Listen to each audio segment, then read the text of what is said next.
países inteiros são devastados, nações inteiras aniquiladas por essas desordens da natureza?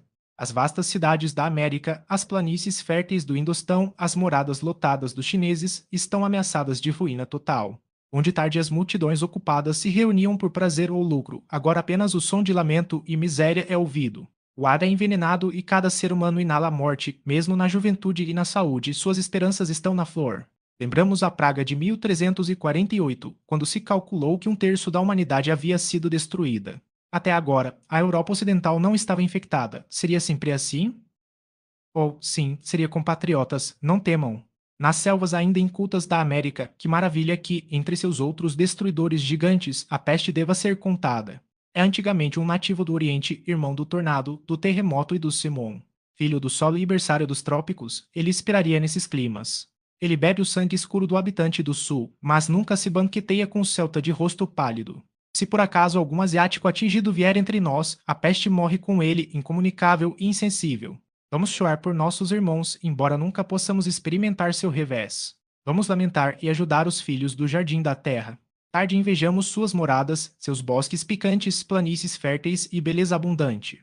Mas nesta vida mortal os extremos são sempre combinados. O espinho cresce com a rosa, a árvore venenosa e a canela misturam seus galhos. A Pérsia, com seu pano de ouro, salões de mármore e riqueza infinita, é agora uma tumba. A tenda do árabe está caída nas areias, e seu cavalo rejeita o chão desenfreado e sem sela. A voz de lamentação enche o vale de Caxmere, seus vales e bosques, suas fontes frescas e jardins de rosas estão poluídos pelos mortos. Na Circácia e na Geórgia, o espírito da beleza chora pela ruína de seu templo favorito à forma da mulher. Nossas próprias angústias, embora ocasionadas pela reciprocidade fictícia do comércio, aumentaram na devida proporção. Banqueiros, comerciantes e fabricantes, cujo comércio dependia das exportações e do intercâmbio de riquezas, faliram. Tais coisas, quando acontecem isoladamente, afetam apenas as partes imediatas, mas a prosperidade da nação agora era abalada por perdas frequentes e extensas. Famílias, criadas na opulência e no luxo, foram reduzidas à mendicância. O próprio estado de paz em que nos gloriávamos era prejudicial, não havia meios de empregar os ociosos ou de enviar qualquer excedente de população para fora do país. Até mesmo a fonte das colônias secou, pois na Nova Holanda, na terra de Van Diemen e no Cabo da Boa Esperança, a peste graçava. Ou por algum frasco medicinal para purgar a natureza prejudicial e trazer de volta à terra a sua saúde acostumada. Iland era um homem de intelectos fortes e decisões rápidas e sólidas no curso normal das coisas, mas ficou horrorizado com a multidão de males que se reuniram ao nosso redor. Ele deve tributar os juros fundiários para ajudar nossa população comercial? Para fazer isso, ele deve ganhar o favor dos principais proprietários de terras, a nobreza do país, e esses eram seus inimigos jurados, ele deveria conciliá-los abandonando seu esquema favorito de equalização. Ele deve confirmá-los em seus direitos senhoriais. Ele deve vender seus planos acalentados para o bem permanente de seu país, para alívio temporário. Ele não deve mais mirar no querido objeto de sua ambição, jogando os braços de lado, ele deve, por enquanto, desistir do objetivo final de seus esforços. Ele veio ao Windsor para nos consultar. Cada dia aumentava suas dificuldades, a chegada de novos navios com imigrantes, a cessação total do comércio, a multidão faminta que se aglomerava ao redor do Palácio do Protetorado eram circunstâncias que não deveriam ser adulteradas. O golpe foi desferido, a aristocracia obteve tudo o que desejava e assinou uma conta de 12 meses, que cobrava 20% de todas as listas de aluguéis do país. A calma foi agora restaurada na metrópole e nas cidades populosas, antes de ser levada ao desespero, e voltamos à consideração de calamidades distantes, imaginando se o futuro traria algum alívio para seus excessos. Era agosto, portanto, pode haver pouca esperança de alívio durante as eliminatórias. Pelo contrário, a doença ganhou virulência enquanto a fome fazia seu trabalho habitual. Milhares morreram sem lamentar, pois ao lado do cadáver ainda quente o indultado estava esticado, mudo pela morte. No dia 18 deste mês chegou a Londres a notícia de que a peste estava na França e na Itália. Essas notícias foram inicialmente sussurradas sobre a cidade, mas ninguém ousou expressar em voz alta a inteligência que atormentava a alma. Quando alguém encontrava um amigo na rua, ele apenas chorava enquanto se apressava. Você sabe. Enquanto o outro, com uma ejaculação de medo e horror, respondia: o que será de nós? Por fim, foi mencionado nos jornais. O parágrafo foi inserido em uma parte obscura. Lamentamos afirmar que não pode mais haver dúvida de que a peste foi introduzida em Livorno, Gênova e Marselha. Nenhuma palavra de comentário se seguiu, cada leitor fez o seu próprio medo. Éramos como um homem que ouve que sua casa está pegando fogo e ainda assim corre pelas ruas, levado por uma esperança oculta de um erro, até que ele vira a esquina e vê seu telhado protetor envolto em chamas. Antes era um boato, mas agora em palavras inapagáveis, em letras definidas e inegáveis, o conhecimento se espalhou.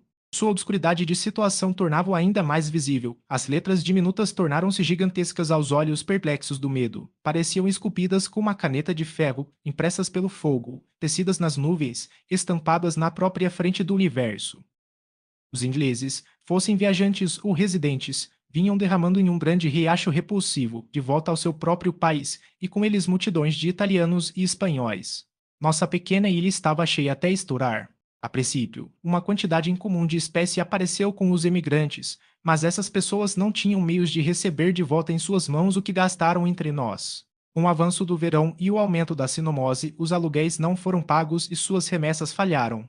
Era impossível ver essas multidões de criaturas miseráveis e perecíveis, bebês tardios de luxo, e não estender a mão para salvá-los. Como no final do século XVIII, os ingleses abriram seu estoque hospitaleiro, para o alívio daqueles expulsos de suas casas pela revolução política. Então agora eles não estavam atrasados em fornecer ajuda às vítimas de uma calamidade mais ampla. Tínhamos muitos amigos estrangeiros que procurávamos avidamente e aliviávamos da terrível penúria. Nosso castelo tornou-se um asilo para os infelizes. Uma pequena população ocupava seus salões. A receita de seu possuidor, que sempre encontrara um modo de gasto compatível com sua natureza generosa, agora era atendida com mais parcimônia para que pudesse abranger uma porção mais ampla de utilidade. No entanto, não foi o dinheiro, exceto parcialmente, mas as necessidades da vida, que se tornaram escassas. Foi difícil encontrar um remédio imediato. O usual de importações foi totalmente cortado. Nessa emergência, para alimentar as mesmas pessoas a quem havíamos dado refúgio, fomos obrigados a ceder ao arado e à enxada nossos campos de lazer e parques. O gado vivo diminuiu sensivelmente no país, devido aos efeitos da grande demanda no mercado. Até os pobres servos, nossos protegidos com chifres, foram obrigados a cair por causa de aposentados mais dignos.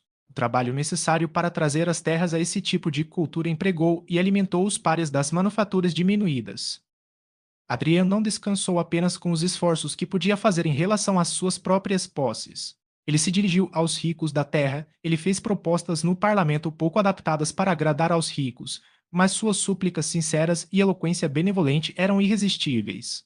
Desistir de seus campos de prazer para o agricultor, diminuir sensivelmente o número de cavalos mantidos para fins de luxo em todo o país, eram meios óbvios, mas desagradáveis. No entanto, para a honra dos ingleses, seja registrado que, embora a relutância natural os fizesse demorar um pouco, ainda assim, quando a miséria de seus semelhantes se tornou evidente, uma generosidade entusiástica inspirou seus decretos. Os mais luxuosos eram muitas vezes os primeiros a se desfazer de suas indulgências. Como é comum nas comunidades, uma moda foi definida.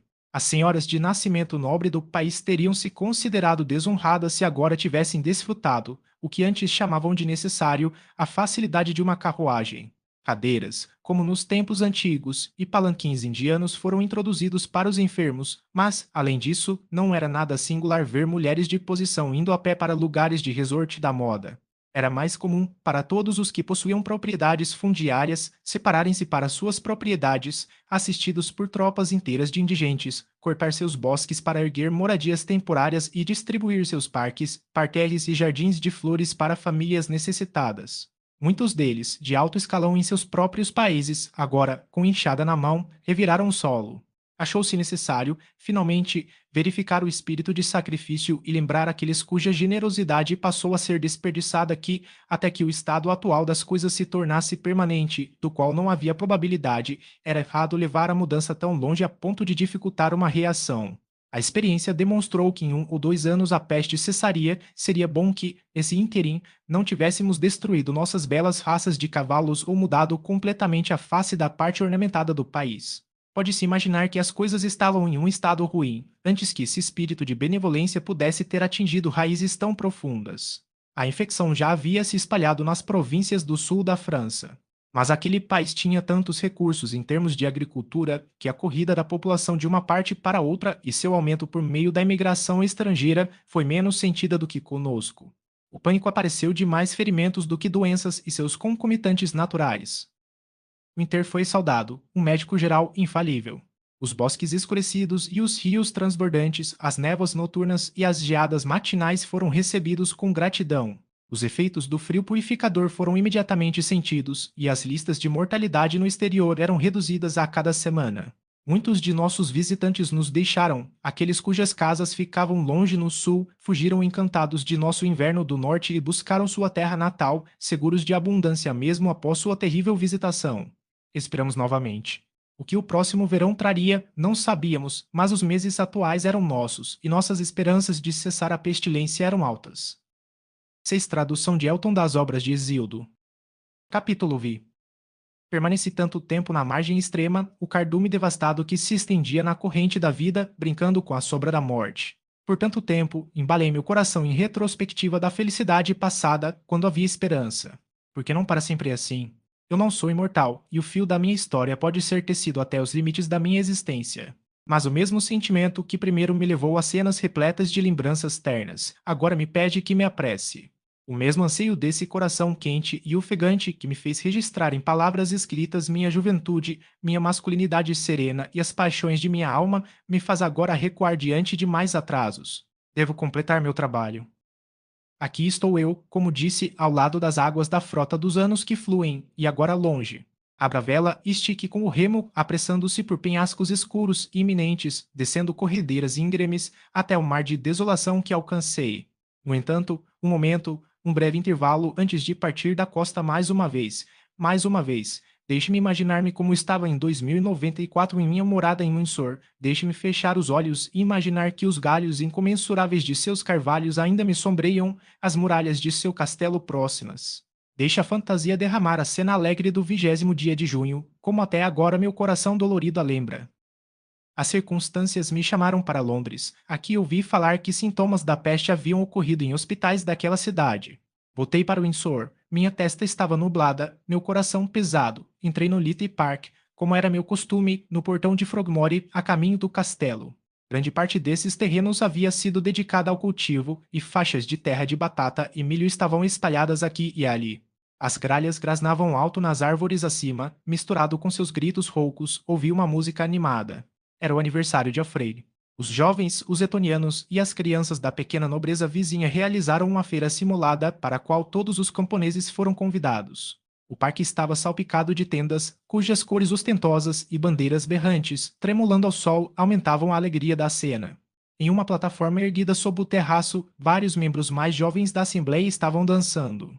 Eu me encostei em uma árvore para observá-los. A banda tocou o ar oriental selvagem de Weber introduzido em Abon Hassan, suas notas voláteis davam asas aos pés dos dançarinos, enquanto os espectadores inconscientemente batiam o tempo. A princípio, a medida de tropeço levantou meu espírito com ela e por um momento meus olhos seguiram alegremente os labirintos da dança. A repulsa do pensamento passou como aço afiado para o meu coração. Todos vocês vão morrer, pensei, seu túmulo já está edificado ao seu redor. Por algum tempo, porque você é dotado de agilidade e força, você imagina que vive, mas frágil é o caramanchão de carne que envolve a vida, solúvel o cordão de prata que o liga a ele.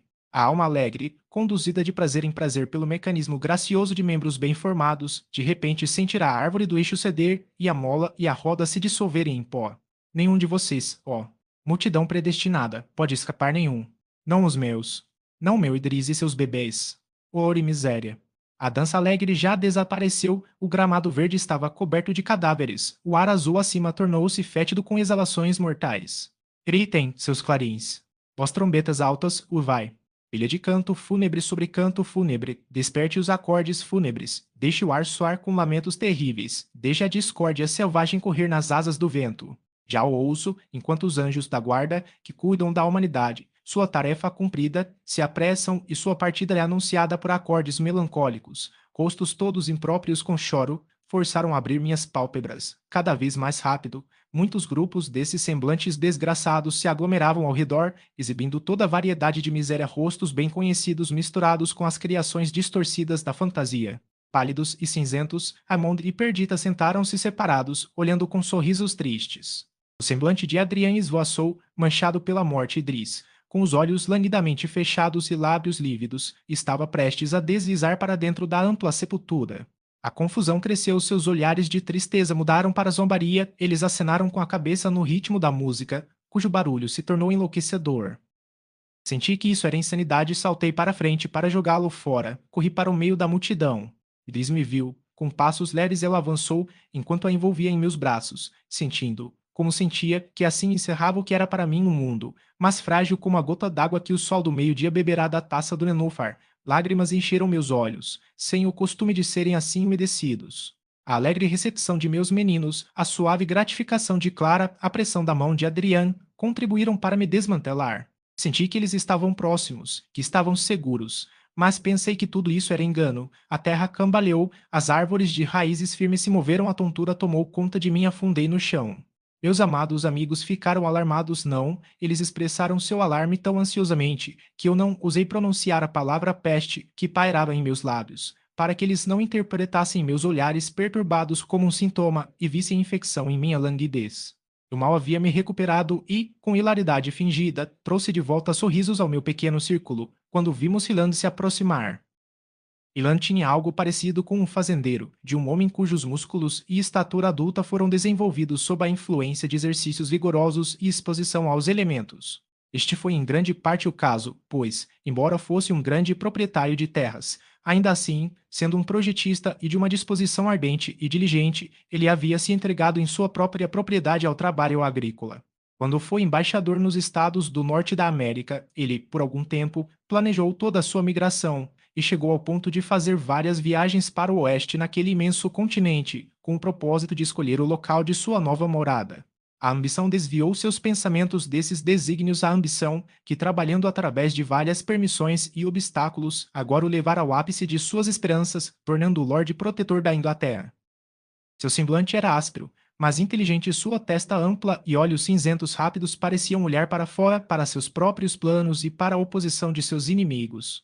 Sua voz era estentoriana, sua mão estendida em debate parecia por sua forma gigantesca e musculosa alertar seus ouvintes de que as palavras não eram suas únicas armas. Poucas pessoas haviam descoberto alguma covardia e muita enfermidade de propósito sob esse exterior imponente. Nenhum homem poderia esmagar uma borboleta na roda com melhor efeito. Nenhum homem deve cobrir uma retirada rápida de um adversário poderoso. Este tinha sido o segredo de sua secessão na época da eleição de Lord Raymond. No olhar instável de seus olhos, em seu desejo extremo de aprender as opiniões de todos, na fraqueza de sua caligrafia, essas qualidades podem ser obscuramente traçadas, mas não eram geralmente conhecidas. Ele agora era nosso senhor protetor. Ele havia procurado ansiosamente por este cargo. Seu protetorado deveria ser distinguido por todo tipo de inovação na aristocracia. Essa tarefa selecionada foi trocada pela muito diferente de encontrar a ruína causada pelas convulsões da natureza física. Ele era incapaz de enfrentar esses males por qualquer sistema abrangente. Ele recorreu a expediente após expediente e nunca pôde ser induzido a colocar um remédio em vigor, até que chegasse tarde demais para ser útil. Certamente o Hyland que avançava em nossa direção agora tinha pouca semelhança com o poderoso, irônico e aparentemente destemido comportor do primeiro escalão entre os ingleses. Nosso Carvalho nativo, como seus partidários o chamavam, foi visitado verdadeiramente por um inverno cortante. Ele mal parecia ter metade de sua altura habitual, suas articulações estavam desarticuladas, seus membros não o sustentavam, seu rosto estava contraído, seus olhos vagando, debilidade de propósito e medo covarde eram expressos em cada gesto. Em resposta às nossas ansiosas perguntas, apenas uma palavra caiu, por assim dizer, involuntariamente, de seus lábios convulsionados: a peste. Em todos os lugares devemos voar, todos voam, mas para onde? Nenhum homem pode dizer não há refúgio na terra, ele vem sobre nós como mil matilhas de lobos, todos nós devemos voar. Para onde você deve ir? Para onde qualquer um de nós pode ir? Essas palavras foram sílabas trêmulas pelo homem de ferro. Adriano respondeu: para onde você realmente voaria? Todos nós devemos permanecer e fazer o nosso melhor para ajudar nossos semelhantes sofredores. Socorro, disse Rilan, não há ajuda. Todo mundo tem a peste. Então, para evitá-lo, devemos deixar o mundo, observou Adrian com um sorriso gentil. Ilan gemeu, gotas frias estavam em sua testa. Era inútil opor-se ao seu paroxismo de terror, mas nós o acalmamos e encorajamos, de modo que, após um intervalo, ele foi mais capaz de nos explicar o motivo de seu alarme. Tinha chegado suficientemente para ele. Um de seus servos, enquanto o esperava, de repente caiu morto. O médico declarou que ele morreu da peste. Nós nos esforçamos para acalmá-lo, mas nossos próprios corações não estavam calmos. Vi o olho de Idris vagar de mim para seus filhos, com um apelo ansioso ao meu julgamento. Adrian estava absorto em meditação. Quanto a mim, admito que as palavras de Hilando soaram em meus ouvidos. Todo mundo estava infectado, em que reclusão incontaminada eu poderia salvar meus amados tesouros, até que a sombra da morte passasse sobre a terra? Mergulhamos no silêncio, um silêncio que absorvia os tristes relatos e prognósticos de nosso convidado. Havíamos nos afastado da multidão e, subindo os degraus do terraço, procurou o castelo. Nossa mudança de alegria atingiu os mais próximos de nós e, por meio dos servos de Hyland, logo se espalhou a notícia de que ele havia fugido da peste em Londres. As festas alegres se separaram, eles se reuniram em grupos sussurrantes. O espírito de alegria foi eclipsado, a música cessou, os jovens deixaram suas ocupações e se reuniram. A leveza de coração que os vestira com hábitos de máscaras, decorara suas tendas e os reunira em grupos fantásticos, parecia um pecado e uma provocação ao terrível destino que colocara sua mão paralisada sobre a esperança e a vida. A alegria da hora era uma zombaria profana das tristezas do homem. Os estrangeiros que tínhamos entre nós, que haviam fugido da peste em seu próprio país, agora viam seu último asilo invadido e o medo os tornava tagarelas. Descreveram aos ouvintes ansiosos as misérias que haviam visto nas cidades visitadas pela calamidade e deram relatos terríveis da natureza insidiosa e irremediável da doença. Tínhamos entrado no castelo. Idris estava em uma janela que dava para o parque, seus olhos maternos procuraram seus próprios filhos entre a multidão jovem. Um rapaz italiano tinha uma audiência ao seu redor e, com gestos animados, estava descrevendo alguma cena de horror. Alfred ficou imóvel diante dele, toda a sua atenção absorvida. A pequena Eveline se esforçou para atrair Clara para brincar com ele, mas a história do italiano a prendeu, ela se aproximou, seus olhos brilhantes fixos no orador. Observando a multidão no parque ocupados por reflexões dolorosas, ficamos todos em silêncio, Ryland ficou sozinho em uma canhoneira da janela, Adriano andou de um lado para o outro no corredor, girando uma ideia nova e avassaladora. De repente ele parou e disse, há muito tempo esperava isso, poderíamos, com razão, esperar que esta ilha fosse isenta da visitação universal. O mal voltou para nós e não devemos nos esquivar de nosso destino. Quais são seus planos, meu senhor protetor, para o benefício de nosso país? Pelo amor do céu! Windsor, exclamou Ryland, não zombe de mim com esse título. Morte e doença nivelam todos os homens. Não pretendo proteger nem governar um hospital assim, a Inglaterra se tornará rapidamente. Você pretende, agora, em tempo de perigo, recuar de seus deveres? Deveres. Fale racionalmente, meu senhor. Quando eu for um cadáver manchado de peste, onde estarão meus deveres? Cada um por si. O diabo assume o protetor, digo eu, se isso me expõe ao perigo. Homem de coração fraco, gritou Adrian indignado, seus compatriotas confiam em você e você os trai. Eu os traio, disse Ryland, a praga me trai. Fraco de coração. É bom, trancado em seu castelo, fora de perigo, vangloriar-se por medo. Pegue o protetorado que quiser, diante de Deus eu renuncio a isso. E diante de Deus, respondeu seu oponente, fervorosamente, eu recebo. Ninguém vai buscar essa honra agora, ninguém inveja meu perigo ou trabalho. Deposite seus poderes em minhas mãos. Por muito tempo lutei com a morte, e muito ele estendeu a mão fina, muito sofri na luta. Não é voando, mas enfrentando o inimigo, que podemos vencer. Se meu último combate está prestes a ser travado e devo ser derrotado, então que seja. Mas venha, Ryland, recomponha-se. Os homens até agora pensaram que você é magnânimo e sábio. Você vai deixar de lado esses títulos? Considere o pânico que sua partida causará. Retorno a Londres. Eu irei com você. Incentive as pessoas com sua presença. Vou incorrer em todo o perigo. Vergonha. Vergonha. Se o primeiro magistrado da Inglaterra for o primeiro a renunciar a seus deveres. Enquanto isso, entre nossos convidados no parque, todos os pensamentos de festividade haviam desaparecido. Assim como as moscas de verão são espalhadas pela chuva, essa congregação, barulhenta e feliz, em tristeza e murmúrios melancólicos, se desfez, diminuindo rapidamente. Com o sol poente e o crepúsculo cada vez mais profundo, o parque ficou quase vazio. Adriane e Ryland ainda estavam em séria discussão. Havíamos preparado um banquete para nossos convidados no salão inferior do castelo, e para lá Idris e eu reparamos para receber e entreter os poucos que restaram. Não há nada mais melancólico do que um alegre encontro assim transformado em tristeza. Os vestidos de galas decorações, por mais alegres que fossem, recebem uma aparência solene e fúnebre. Se tal mudança é dolorosa por causas mais leves, ela pesa com peso intolerável pelo conhecimento de que o desolador da terra finalmente, mesmo como um arquidemônio, ultrapassou levemente os limites que nossas precauções elevaram e imediatamente se entronizou no coração pleno e pulsante de nosso país. Idris sentou-se no topo do salão meio vazio. Pálida e chorosa, ela quase esqueceu seus deveres como anfitriã, seus olhos estavam fixos em seus filhos. O ar sério de Alfred mostrava que ele ainda girava em torno da trágica história contada pelo menino italiano. Evelina era a única criatura alegre e presente. Ele se sentou no colo de Clara e, fazendo questão de alegria de suas próprias fantasias, e o alto. O telhado abobadado ecoou novamente seu tom infantil. A pobre mãe, que havia meditado por muito tempo e reprimido a expressão de sua angústia, agora começou a chorar e, envolvendo o bebê nos braços, saiu correndo do corredor.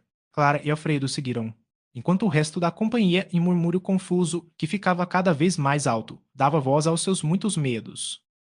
A parte mais jovem se reuniu ao meu redor para pedir meu conselho, e aqueles que tinham amigos em Londres estavam ansiosos além do resto, para verificar a extensão atual da doença na metrópole.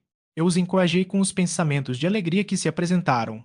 Eu disse a eles que muito poucas mortes ainda haviam sido ocasionadas pela peste e dei-lhes esperanças, já que fomos os últimos visitados, de modo que a calamidade poderia ter perdido seu poder mais venenoso antes de nos atingir. A limpeza, os hábitos de ordem e a maneira como nossas cidades foram construídas estavam todos a nosso favor.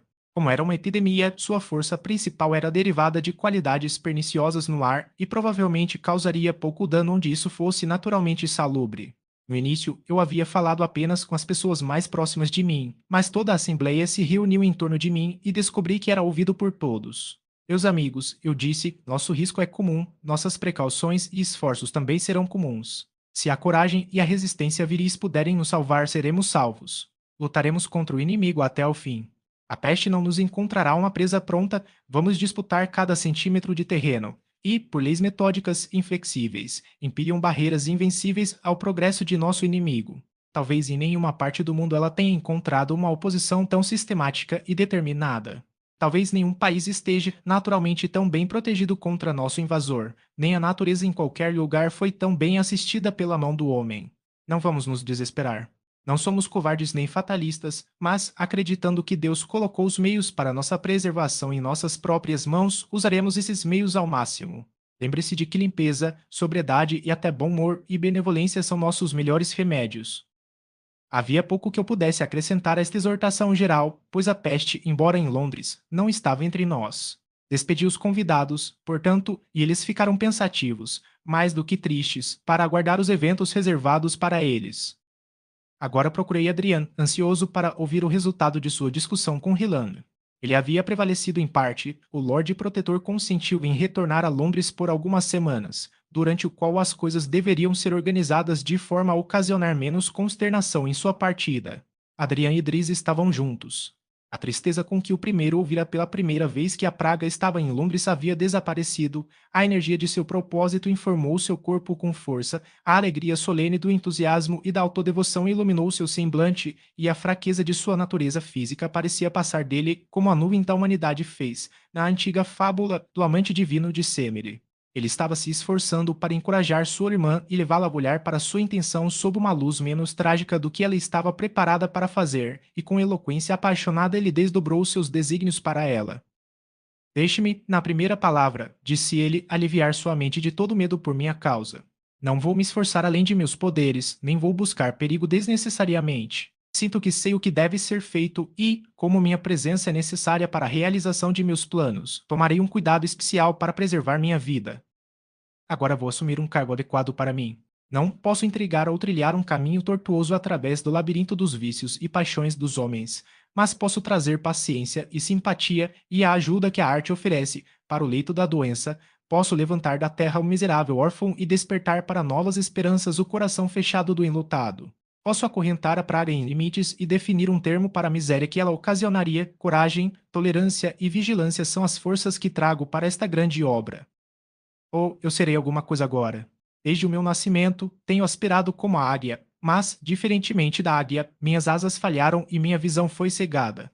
A decepção e a doença até agora me dominaram, gêmeo nascido comigo. Meu faria foi para sempre acorrentado pelo não deverá desses meus tiranos. Um pastor menino que cuida de um rebanho tolo nas montanhas estava mais na escala da sociedade do que eu. Muitas vezes pensei em oferecer meus serviços às cidades atingidas pela peste da França e da Itália, mas o medo de te machucar e a expectativa dessa catástrofe me impediram.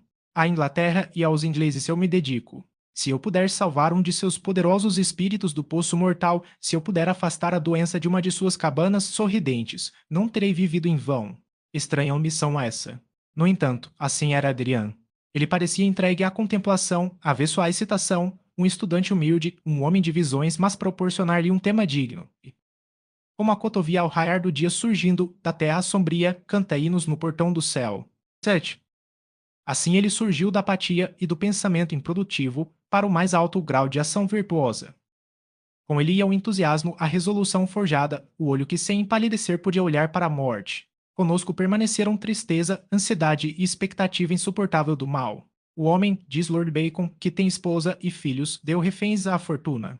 Vão era todo raciocínio filosófico vão, toda fortaleza vão, uma confiança no bem provável. Eu poderia amontoar a balança com lógica, coragem e resignação, mas deixo o medo por Idris e nossos filhos entrar no oposto e, sobrecarregado, chutou a trave. A praga estava em Londres. Tolos que não fizemos muito tempo para prever isso. Choramos pela ruína dos continentes ilimitados do leste e pela desolação do mundo ocidental, enquanto imaginávamos que o pequeno canal entre nossa ilha e o resto da terra deveria nos preservar vivos entre os mortos. Não foi um salto poderoso de Calais para Dover. O olho discerne facilmente a terra irmã. Eles foram unidos uma vez, e o pequeno caminho que corre entre eles parece em um mapa, mas como uma trilha pisada na grama alta. No entanto, esse pequeno intervalo deveria nos salvar. O mar deveria erguer um muro de inflexível sem doença e miséria dentro, um abrigo do mal, um recanto do jardim do paraíso, uma partícula de solo celestial, que nenhum mal poderia invadir. Verdadeiramente fomos sábios em nossa geração para imaginar todas essas coisas. Mas estamos acordados agora. A praga está em Londres, o ar da Inglaterra está contaminado e seus filhos e filhas espalham a terra insalubre. E agora, o mar, atrasado em nossa defesa, parece nossa prisão, cercados por seus golfos, morreremos como os habitantes famintos de uma cidade sitiada. Outras nações têm uma comunhão na morte, mas nós, excluídos de toda a vizinhança, devemos enterrar nossos próprios mortos, e a pequena Inglaterra se tornar uma tumba muito ampla. Esse sentimento de miséria universal assumiu concentração e forma quando olhei para minha esposa e filhos, e o pensamento de perigo para eles possuía todo o meu ser com medo. Como eu poderia salvá-los? Eu girei mil e mil planos. Eles não deveriam morrer primeiro, eu seria reduzido a nada antes que a infecção se aproximasse desses ídolos de minha alma. Eu andaria descalço pelo mundo. Para encontrar um local não infectado, eu construiria minha casa em alguma prancha lançada pelas ondas, à deriva no oceano árido e sem margens. Eu me levaria com eles para a cova de algum animal selvagem, onde os filhotes de um tigre, que eu mataria, haviam sido criados com saúde. Eu procuraria o iri da águia da montanha e viveria anos suspenso em algum recesso inacessível de um penhasco que delimitava o mar. Nenhum trabalho muito grande, nenhum esquema muito selvagem, se prometesse vida a eles. As cordas do meu coração poderiam ser dilacerados, e minha alma não se gastar em lágrimas de sangue e de tristeza. Idris, após o primeiro choque, recuperou uma parte da coragem. Ela cuidadosamente excluiu todas as perspectivas do futuro e embalou seu coração nas bênçãos presentes. Ela nunca perdeu de vista seus filhos, mas enquanto eles com saúde brincavam com ela, ela podia nutrir contentamento e esperança. Uma inquietação estranha e selvagem tomou conta de mim, a mais intolerável, porque fui forçado a escondê-la. Meus temores por Adriana eram incessantes, agosto havia chegado, e os sintomas da peste aumentaram rapidamente em Londres. Foi abandonado por todos os que possuíam o poder de remoção, e ele, o irmão de minha alma, foi exposto aos perigos dos quais fugiram todos, exceto escravos acorrentados pelas circunstâncias. Ele permaneceu para combater o demônio seu lado desprotegido. Suas labutas não compartilhadas, a infecção poderia até alcançá-lo, e ele morreria sozinho e sozinho. Dia e noite esses pensamentos me perseguiam. Resolvi visitar Londres para vê-lo, para acalmar esses espasmos agonizantes com o doce remédio da esperança ou o ópio do desespero. Foi só quando cheguei a Brentford que percebi muitas mudanças na face do país. O melhor tipo de casas foi fechado, o movimentado comércio da cidade paralisou, havia um ar de ansiedade entre os poucos passageiros que conheci, e eles olharam maravilhados para minha carruagem, a primeira que viram passar em direção a Londres, desde que a peste estava em seus lugares altos e possuía suas ruas movimentadas. Conheci vários funerais, eles foram assistidos por enlutados e considerados pelos espectadores como presságios da mais extrema importância. Alguns olhavam para essas procissões com uma ânsia selvagem, outros fugiam timidamente, alguns choravam em voz alta. O principal esforço de Adriano, após o socorro imediato dos doentes, foi disfarçar os sintomas e o progresso da peste dos habitantes de Londres. Ele sabia que o medo e os pressentimentos melancólicos eram poderosos assistentes da doença. Esse cuidado desanimador e taciturno tornaram a natureza física do homem peculiarmente suscetível à infecção. Nenhuma visão imprópria era, portanto, discernível. As lojas estavam em geral abertas, o concurso de passageiros em algum grau acompanhado. Mas, embora a aparência de uma cidade infectada tenha sido evitada, para mim, que não havia desde o início da visitação, Londres parecia suficientemente mudada. Não havia carruagens e a grama havia brotado nas ruas, as casas tinham uma aparência desolada, a maioria das venezianas estava fechada e havia um olhar medonho e assustado nas pessoas que conheci, muito diferente do comportamento profissional usual dos londrinos. Minha carruagem solitária chamou a atenção enquanto eu chacoalhava em direção ao Palácio Protetor e as ruas da moda que levavam a ela tinham uma aparência ainda mais sombria e deserta. Encontrei a anticâmara de Adrian lotada, era sua hora de dar audiência. Eu não estava disposto a perturbar seus trabalhos e esperei, observando a entrada e saída dos peticionários. Eles consistiam em pessoas das classes média e baixa da sociedade, cujos meios de subsistência falharam com a cessação do comércio e do espírito ocupado de ganhar dinheiro em todos os seus ramos, peculiar ao nosso país. Havia um ar de ansiedade, às vezes de terror nos recém-chegados, fortemente contrastado com o semblante resignado e até satisfeito daqueles que tiveram audiência. Eu podia ler a influência de meu amigo em seus movimentos acelerados e rostos alegres. 2 horas bateram após o que ninguém foi admitido, aqueles que haviam ficado desapontados foram embora mal-humorados ou tristes, enquanto eu entrava na sala de audiências. Fiquei impressionado com a melhora que apareceu na saúde de Adriano. Ele não estava mais curvado ao chão, como uma flor de primavera supernutrida, que, disparando além de sua força, é sobrecarregada até mesmo por sua própria coroa de flores. Seus olhos eram brilhantes, seu semblante composto, um ar de energia concentrada se difundia por toda a sua pessoa, muito diferente de sua antiga languidez. Ele se sentou a uma mesa com vários secretários, que estavam organizando petições ou registrando as anotações feitas durante a audiência daquele dia. 2 ou 3 peticionários ainda estavam presentes. Eu admirava sua justiça e paciência. Aqueles que possuíam o poder de viver fora de Londres, ele aconselhou imediatamente a abandoná-lo, proporcionando-lhes os meios para fazê-lo. Outros, cujo comércio era benéfico para a cidade ou que não possuíam outro refúgio, ele forneceu conselhos para melhor evitar a epidemia, aliviando famílias sobrecarregadas, suprindo as lacunas feitas em outras pela morte. Ordem, conforto e até saúde surgiram sob sua influência como do toque de uma varinha de mágico. Estou feliz que você tenha vindo, ele me disse quando finalmente estávamos sozinhos. Só posso poupar alguns minutos e devo dizer muito nesse tempo. A praga está agora em andamento, é inútil fechar os olhos para o fato, as mortes aumentam a cada semana. O que virá eu não posso adivinhar. Até agora, graças a Deus, estou à altura do governo da cidade e olho apenas para o presente. Iland, a quem detive por tanto tempo, estipulou que permitirei que ele partisse antes do final deste mês. O deputado nomeado pelo parlamento está morto. Outro, portanto, deve ser nomeado. Apresentei minha reivindicação e acredito que não terei concorrente. Esta noite a questão deve ser decidida, pois há uma chamada da casa para esse fim. Você deve me nomear, Lionel Hilland. Por vergonha, não pode se mostrar, mas você, meu amigo, vai me prestar este serviço? Quão adorável é a devoção! Aqui estava um jovem de asas reais, criado no luxo, por natureza avesso às lutas usuais de uma vida pública, e agora, em tempos de perigo, em um período em que viver era o escopo máximo dos ambiciosos, ele, o amado e heróico Adrian, fez, em doce simplicidade, uma oferta para se sacrificar pelo bem público.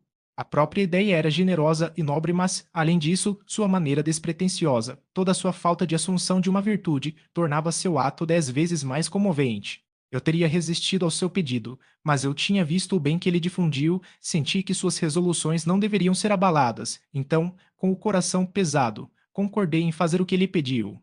Ele agarrou minha mão afetuosamente. Obrigado, disse ele, você me aliviou de um dilema doloroso e é, como sempre foi, o melhor dos meus amigos. Adeus, agora devo deixá-lo por algumas horas. Vá e converse com o Hilland. Embora ele abandone seu posto em Londres, ele pode ser do maior serviço no norte da Inglaterra, recebendo e auxiliando viajantes e contribuindo para abastecer a metrópole com alimentos. Desperte-o, eu imploro, para algum senso de dever. Adrian me deixou, como soube mais tarde, em sua tarefa diária de visitar os hospitais e inspecionar as partes lotadas de Londres. Achei Hilland muito alterado, mesmo do que ele estava quando visitou Windsor. O medo perpétuo havia ictérico sua tez e encolhido toda a sua pessoa. Contei-lhe sobre os negócios da noite e um sorriso relaxou os músculos contraídos. Ele desejava ir. Todos os dias ele esperava ser infectado pela peste. Todos os dias ele era incapaz de resistir à violência suave da detenção de Adrian. No momento em que Adrian fosse legalmente eleito seu vice, ele escaparia para um local seguro. Sob essa impressão, ele ouviu tudo o que eu disse e, elevado quase à alegria pela perspectiva próxima de sua partida, ele entrou em uma discussão sobre os planos que deveria adotar em seu próprio condado, esquecendo, por um momento, sua acalentada resolução de se fechar para toda a comunicação na mansão e nos terrenos de sua propriedade. À noite, Adrian e eu seguimos para Westminster. Enquanto avançávamos, ele me lembrou do que eu deveria dizer e fazer, mas, estranho dizer, entrei na câmara sem ter refletido uma vez sobre meu propósito. Adrian permaneceu na sala de café enquanto eu, em conformidade com seu desejo, sentei-me em ST. Você fez. Reinava um silêncio incomum na câmara. Eu não visitava desde o protetorado de Raimundo, um período notável por uma numerosa presença de membros, pela eloquência dos oradores e pelo calor do debate. Os bancos estavam muito vazios, os que por costume ocupavam os membros hereditários estavam vagos, os membros da cidade estavam lá, os membros das cidades comerciais, poucos proprietários de terras e não muitos daqueles que entraram no parlamento por causa de uma carreira. O primeiro assunto que ocupou a atenção da casa foi um discurso do Lorde Protetor, orando para que nomeassem um deputado durante uma ausência necessária de sua parte. Um silêncio prevaleceu, até que um dos membros, vindo até mim, sussurrou que o conde de Windsor lhe enviara uma mensagem de que eu deveria mudar sua eleição, na ausência da pessoa que havia sido escolhida pela primeira vez para este cargo. Agora, pela primeira vez, vi toda a extensão da minha tarefa e fiquei impressionado com o que havia trazido para mim. Irlanda abandonou seu posto por medo da peste. Pelo mesmo medo, Adrian não tinha concorrente. E eu, o parente mais próximo do conde de Windsor, deveria propor sua eleição. Eu deveria empurrar esse amigo selecionado incomparável para o posto de perigo impossível. A sorte estava lançada e eu me ofereceria como candidato. Os poucos membros que estavam presentes vieram mais para encerrar o negócio, garantindo uma presença legal, do que com a ideia de um debate. Eu me levantei mecanicamente, meus joelhos tremiam e resolução pairava em minha voz enquanto eu pronunciava algumas palavras sobre a necessidade de escolher uma pessoa adequada para a perigosa tarefa em mãos. Mas quando a ideia de me apresentar no quarto do meu amigo se intrometeu, a carga de dúvida e dor foi tirada de mim. Minhas palavras fluíram espontaneamente, minha expressão foi firme e rápida. Alertei para o que Adrian já havia feito, prometi a mesma vigilância ao promover todos os seus pontos de vista. Desenhei um quadro comovente de sua saúde vacilante e eu me gabava de minha própria força. Veio para que salvassem até mesmo de si mesmo esse descendente da família mais nobre da Inglaterra. Minha aliança com ele era o penhor de minha sinceridade, minha união com sua irmã, meus filhos, seus herdeiros presuntivos, eram os reféns de minha verdade. Essa reviravolta inesperada no debate foi rapidamente comunicada a Adrian. Ele entrou apressadamente e testemunhou o término de minha arenga apaixonada. Eu não vi, minha alma estava em minhas palavras, meus olhos não podiam perceber o que era, enquanto uma visão da forma de Adriano, manchada pela pestilência e afundando na morte, flutuava diante deles. Ele agarrou minha mão, quando concluí cruel. Ele gritou: Você me traiu. Então, saltando para frente, com o ar de quem tinha o direito de comandar, ele reivindicou o lugar de deputado como seu. Ele o comprou, disse ele, com perigo, e pagou por ele com labuta. Sua ambição repousava ali e, depois de um intervalo dedicado aos interesses de seu país, eu deveria intervir e colher o lucro. Que eles se lembrem do que Londres tinha sido quando ele chegou. O pânico que prevaleceu trouxe fome, enquanto todos os laços morais e legais foram afrouxados. Ele havia restaurado a ordem. Este tinha sido um trabalho que exigia perseverança, paciência e energia, e ele não dormiu nem acordou, mas para o bem de seu país. Eles arrancariam dele sua recompensa arduamente conquistada, para concedê-la a alguém que, nunca tendo se misturado na vida pública, viria um tiro para o ofício, do qual ele era um adepto. Ele exigiu o lugar de deputado como seu direito. Irlanda mostrou o que o preferia.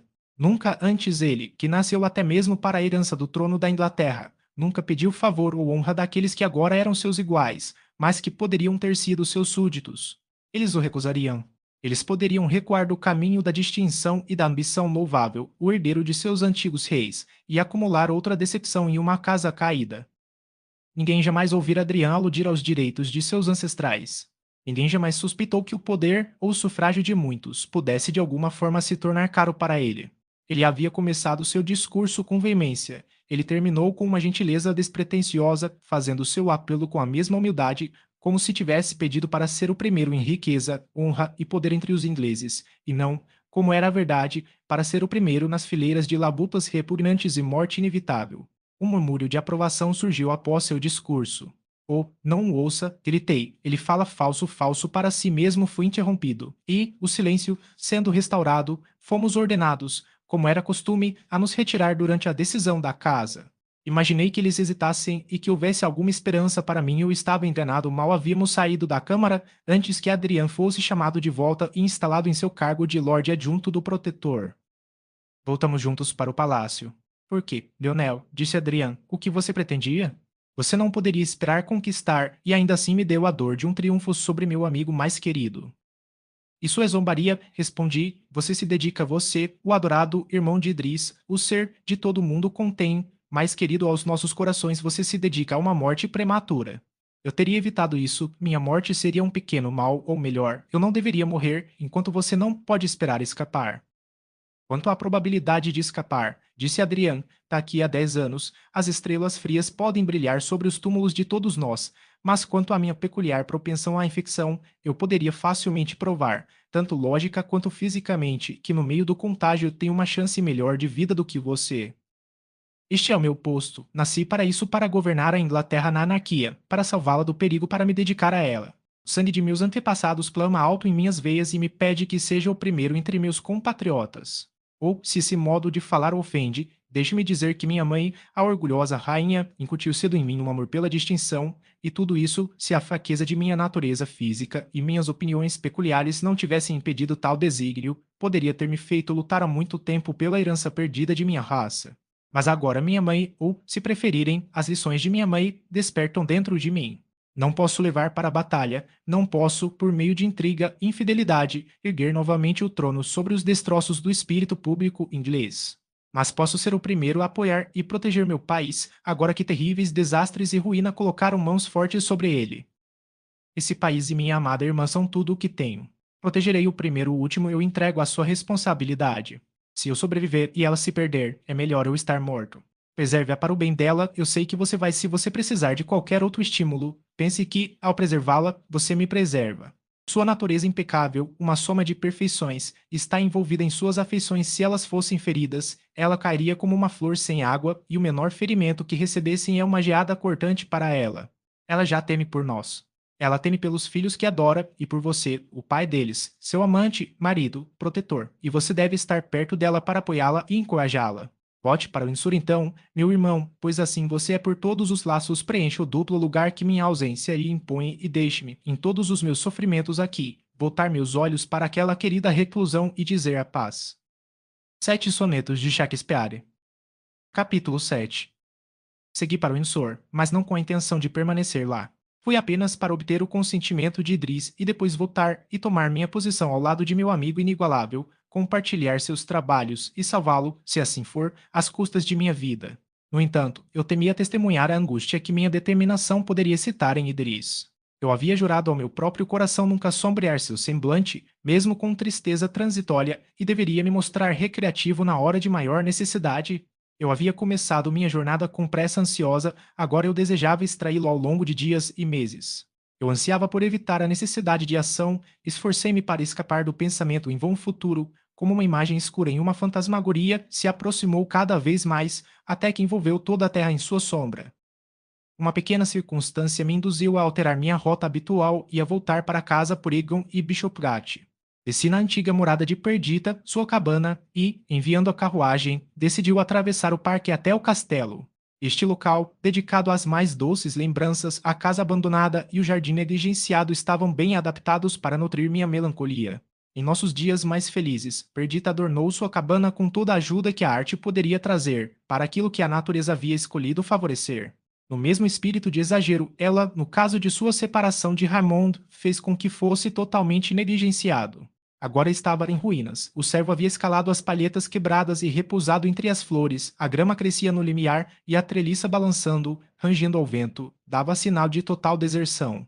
O céu estava azul acima e o ar impregnado de fragrância pelas flores raras que cresciam entre as ervas daninhas. As árvores se moviam no alto, despertando a melodia favorita da natureza, mas a aparência melancólica dos caminhos encharcados e canteiros de flores cultivados com ervas daninhas escurecia até mesmo essa cena alegre de verão. O tempo em que, em segurança orgulhosa e feliz, nos reunimos nesta cabana se foi logo as horas presentes se juntariam às do passado, e as sombras das futuras se ergueriam escuras e ameaçadoras do ventre do tempo, seu berço e seu esquife. Pela primeira vez na minha vida, invejei o sono dos mortos e pensei com prazer na cama sob o gramado, onde a tristeza e o medo não têm poder.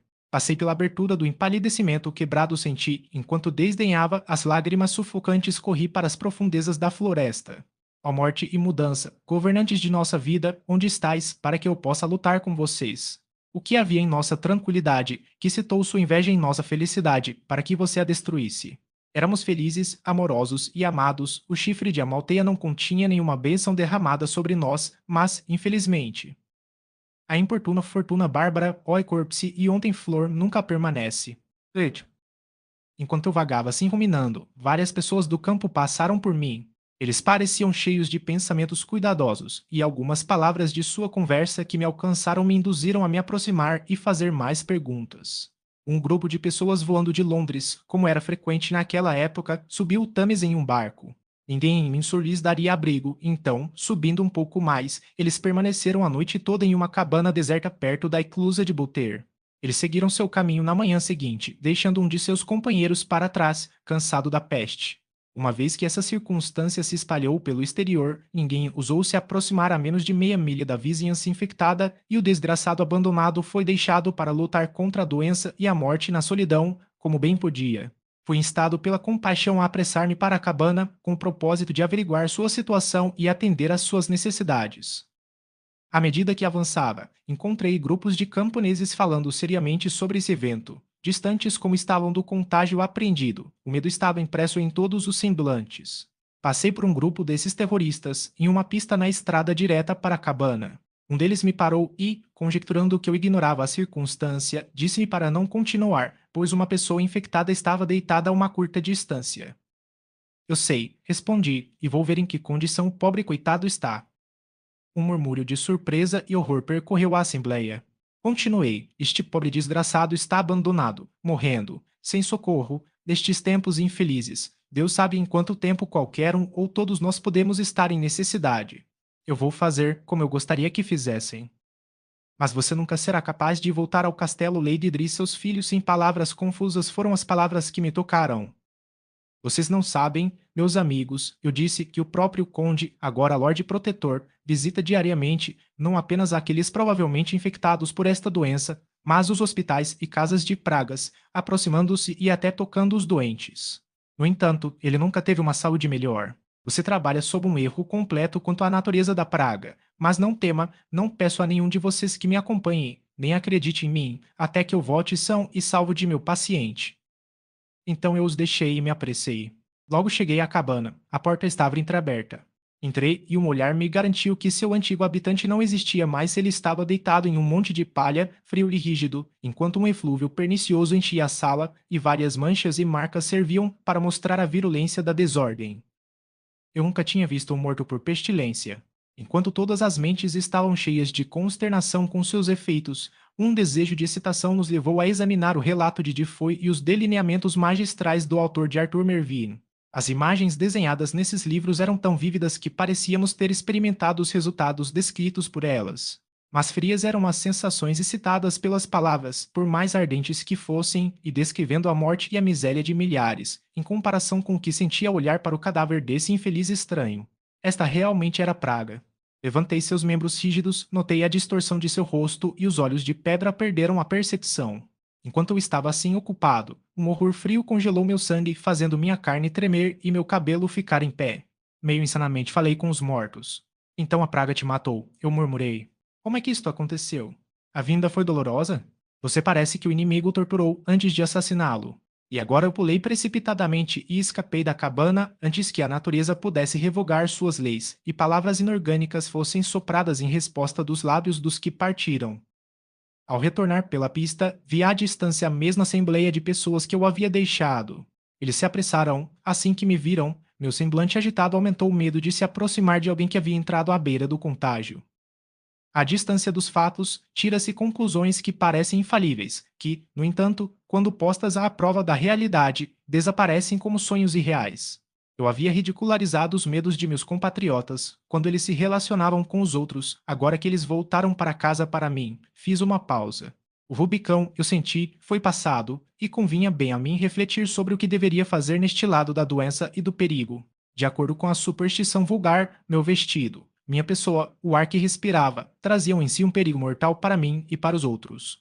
Devo voltar para o castelo, para minha esposa e filhos, com essa mancha sobre mim? Certamente não se eu estivesse infectado, mas eu tinha certeza de que não estava. Algumas horas determinariam a questão, eu as passaria na floresta, refletindo sobre o que estava por vir e quais seriam minhas ações futuras. No sentimento que me foi comunicado pela visão de alguém atingido pela peste, esqueci os eventos que me excitaram tão fortemente em Londres. Novas e mais dolorosas perspectivas, aos poucos, foram limpas da névoa que até então as cobria. A questão não era mais se eu deveria compartilhar as labutas e o perigo de Adrian, mas de que maneira eu poderia, em Windsor e arredores, imitar a prudência e o zelo que, sob seu governo, produziram ordem e abundância em Londres, e como, agora que a peste se espalhou mais amplamente, pude garantir a saúde de minha própria família. Eu espalhei toda a terra como um mapa diante de mim.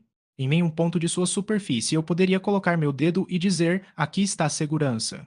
No sul, a doença, virulenta e irremediável, quase aniquilou a raça humana, tempestade, inundação, ventos venenosos e pragas encheram a medida do sofrimento. No norte foi pior, a população menor diminuiu gradualmente e a fome e a peste vigiaram os sobreviventes que, indefesos e fracos, estavam prontos para cair em suas mãos como presa fácil. Contraí minha visão para a Inglaterra. A metrópole coberta de vegetação, o grande coração da poderosa Grã-Bretanha, estava sem pulso. O comércio havia cessado. Todo o recurso para a ambição ou prazer foi cortado, as ruas estavam cobertas de grama, as casas vazias, os poucos, que por necessidade permaneceram, pareciam já marcados com a mancha da peste inevitável. Nas grandes cidades manufatureiras, a mesma tragédia ocorreu em uma escala menor, porém mais desastrosa. Não havia Adrian para supervisionar e dirigir, enquanto bandos inteiros de pobres eram atingidos e mortos. No entanto, nem todos morreriam. Na verdade, embora reduzida, a raça humana continuaria e a grande praga, nos anos seguintes, se tornaria matéria de história e maravilha. Sem dúvida, essa visitação foi até certo ponto sem precedentes, mais necessidade de trabalharmos duro para contestar seu progresso antes que esses homens saíssem por esporte e matassem seus milhares e dezenas de milhares. Mas agora o homem havia se tornado uma criatura de valor, a vida de um deles valia mais do que os chamados tesouros dos reis. Olhe para seu semblante dotado de pensamentos, seus membros graciosos, sua testa majestosa, seu mecanismo maravilhoso, o tipo e o modelo desta melhor obra de Deus não deve ser deixado de lado como um vaso quebrado, ele será preservado, e seus filhos e os filhos de seus filhos levarão o nome e a forma do homem até o tempo mais recente. Acima de tudo, devo guardar aqueles confiados pela natureza e pelo destino aos meus cuidados especiais. E certamente, se entre todos os meus semelhantes eu tivesse que selecionar aqueles que pudessem apresentar exemplos da grandeza e bondade do homem, eu não poderia escolher outros senão aqueles aliados a mim pelos laços mais sagrados. Alguns dentre a família do homem devem sobreviver, estes devem estar entre os sobreviventes, essa deveria ser minha tarefa para realizá-la, minha própria vida era um pequeno sacrifício. Lá, então, naquele castelo, no castelo de Windsor, local de nascimento de Idris e meus bebês, deveria ser o refúgio e o retiro para a casca destruída da sociedade humana.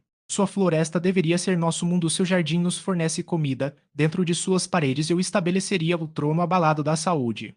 Eu era um palha e quando Adrian gentilmente jogou sobre mim a rede prateada do amor e da civilização, e me ligou inextricavelmente às instituições de caridade humanas e à excelência humana.